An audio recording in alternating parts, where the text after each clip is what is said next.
अमेरिकी राष्ट्रपति Donald Trump को फिर से नहीं मिला नोबेल पीस प्राइज। जी हां, महीनों की अटकलों और दावों के बाद आज नॉर्वे की कमेटी ने 2025 का नोबेल शांति पुरस्कार वेनेजुएला की opposition leader Maria corona Machado को देने की घोषणा की है। मारिया मचाडो को ये पुरस्कार उनके देश में डेमोक्रेसी और महिलाओं के अधिकार को बढ़ावा देने के लिए दिया गया। वो वेनेजुएला की राजनीति में उस दौर में भी डटी रही जब वहां तानाशाही का माहौल था। उन्होंने न सिर्फ अपने देश की आवाज उठाई बल्कि पूरी दुनिया में लोकतंत्र की ताकत को पहचान दिलाई। लेकिन दिलचस्प बात यह है कि इस पूरे ऐलान में चर्चा ट्रंप की ज्यादा हो रही है।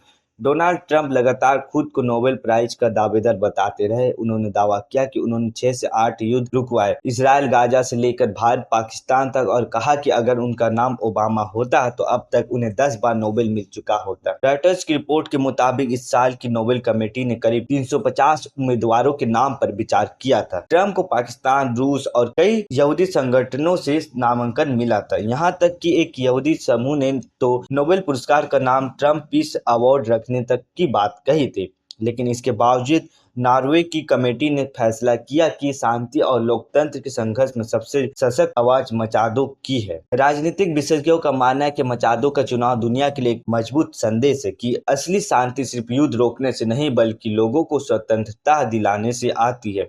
मचाडो पेशे से इंजीनियर है, वेनेजुएला की संसद की डिप्टी मंत्री रह चुकी है और सालों तक हाइडिंग में रहकर भी उन्होंने अपने देश में लोकतंत्र की लड़ाई जारी रखी। अब सबकी नजर इस बात पर है कि ट्रंप का रिएक्शन क्या होगा, क्योंकि कुछ ही दिन पहले उन्होंने कहा था अगर इस बार नोबेल नहीं मिला तो ये दुनिया के लिए सबसे बड़ी अन्याय की बात होगी। अब जबकि नोबेल उनके हाथ से निकल गया है, दुनिया जानना चाहती है कि अब उसका रिएक्शन क्या होगा। 125वां नोबेल पीस प्राइज इस बार इतिहास में दर्ज हो गया है।